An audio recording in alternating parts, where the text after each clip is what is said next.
Shalom, bien-aimés dans le Seigneur, nous sommes dans la joie de nous retrouver ce jeudi 30 mars 2023 pour une nouvelle méditation biblique. Nous vous saluons au nom de notre Seigneur et Sauveur Jésus-Christ. Nous allons lire un texte pour notre méditation dans Matthieu chapitre 20, nous lirons le 28e verset. Matthieu 20, 28 et nous lirons dans deux versions. Dans la version Louis II, nous lisons: c'est ainsi que le Fils de l'homme est venu, non pour être servi, mais pour servir et donner sa vie comme la rançon de plusieurs. Français courant nous dit: c'est ainsi que le Fils de l'homme n'est pas venu pour se faire servir, mais il est venu pour servir et donner sa vie comme rançon pour libérer une multitude de gens. Envoyé pour servir. Envoyé pour servir, tel est le thème de notre méditation de ce jeudi 30 mars 2023. Bien-aimés dans le Seigneur, servir c'est dur. Être servi c'est agréable. C'est ce sentiment qui règne dans le cœur de plusieurs d'entre nous, et cela dans tous les domaines et à tous les niveaux. Nous aimons bien être servis, car nous gagnons et nous économisons nos énergies. Le maître de tout, Jésus-Christ, nous montre le contraire dans ce texte. Devant le désir de quelques disciples d'être élevés pour être servis, Christ leur donne sa vie comme exemple à suivre. Il est venu non pour être servi, lui le maître, mais pour servir et donner sa vie pour les autres. Quelle leçon devons-nous tirer de cette déclaration merveilleuse de Christ? Première leçon: être servi est attrayant. Être servi est attrayant. Dans Matthieu chapitre 23, versets 6 et 7, il est dit: ils aiment la première place dans les festins et les premiers sièges dans les synagogues. Ils aiment à être salués dans les places publiques et à être appelés par les hommes rabbi, rabbi. En fait, ils sont servis. On leur donne honneur, gloire. En fait, là, il parle des pharisiens de l'époque. La nature humaine, bien-aimée, préfère être servie plutôt que servir. Voilà pourquoi il y a la course au pouvoir, la course au titre, l'hypocrisie, la flatterie, tout cela pour parvenir à une position de privilège et être servi de plusieurs façons. Cela est une réalité même au sein des communautés chrétiennes et dans l'Église. Cette mentalité s'est glissée même parmi les disciples du Christ. Quand vous lisez le texte de Matthieu chapitre 20, versets 20 à 24, il y a la mère de deux disciples qui vient demander à Jésus de faire de ses disciples ses adjoints directs. Évidemment, pour être des chefs et être servis. Préférer être servi, bien-aimé, nous conduit à plusieurs méfaits, comme l'égoïsme, la tricherie, le vol, la méchanceté et beaucoup d'autres méfaits. Ça attire, mais ça attire aussi beaucoup de méfaits. La deuxième leçon que nous voulons voir, c'est servir est bénéfique.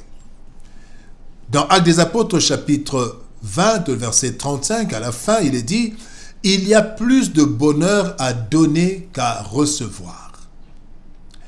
Lorsque nous sommes servis, cela nous plaît, peut-être, mais cela n'est pas très bénéfique. Comme le dit la Bible, il y a plus de bonheur à donner.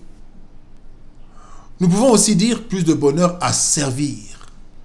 En fait, nous prospérons plus lorsque nous donnons, lorsque nous servons. Et voici quelques bénéfices attachés au fait de servir ou de donner. D'abord, nous accomplissons l'œuvre de Dieu et il nous gratifie. La Bible dit dans Hébreux chapitre 6, verset 10, « Car Dieu n'est pas injuste pour oublier votre travail et l'amour que vous avez montré pour son nom, ayant rendu et rendant encore des services aux saints. Quand nous rendons service, bien-aimés, nous plaisons à Dieu, nous accomplissons l'œuvre de Dieu et il nous gratifie. Il dit qu'il n'est pas injuste pour oublier. Et quand il n'oublie pas, il bénit. C'est pas quand on est servi, c'est quand nous servons. Deuxième bénéfice, nous devenons la main de Dieu et il nous assiste. Parce que Dieu va bénir les autres par nous. Et quand nous nous servons, c'est Dieu qui intervient dans la vie d'un homme ou d'une femme.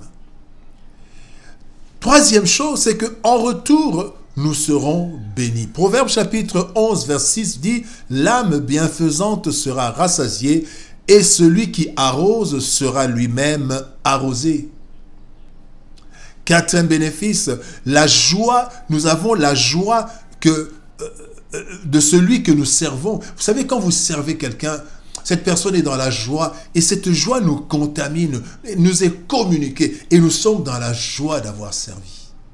Bien-aimés dans le Seigneur, servir est vraiment bénéfique. La troisième leçon que nous pouvons tirer de notre texte du jour, c'est comme Christ, servons. Comme Christ, servons.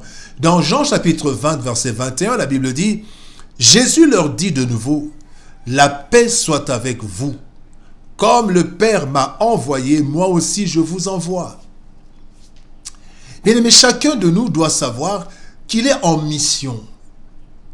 Nous ne sommes pas sur terre en promenade de santé, mais en mission. Et pour le chrétien en particulier, le point central de notre mission, c'est servir et donner sa vie. Deux vérités primordiales. D'abord, nous sommes les imitateurs de Christ. Notre mission, bien-aimés, est comme celle de Christ. Et lui-même dit qu'il est venu servir. Donc nous aussi, comme Christ, puisque nous avons été envoyés par Christ, comme lui a été envoyé par le Père, nous devons servir comme lui il a servi. Deuxième vérité primordiale, la réponse au sacrifice de Christ pour nous, c'est vivre pour lui, en nous sacrifiant pour les autres, en servant les autres.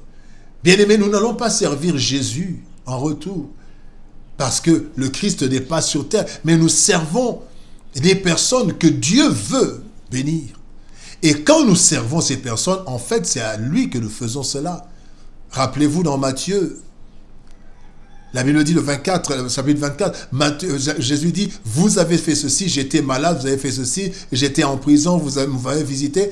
Et les gens lui diront, mais quand est-ce que nous avons fait cela? Il dira, quand vous faites cela à un plus petit d'entre vous, c'est à moi que vous l'avez fait. Donc, bien-aimés, la réponse au sacrifice de Christ, c'est notre service.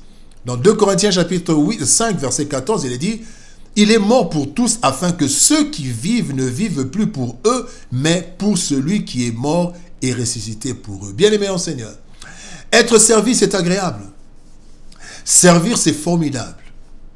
Car nous en tirons plus de bénéfices, particulièrement de la part de Dieu, puisque c'est lui qui nous envoie.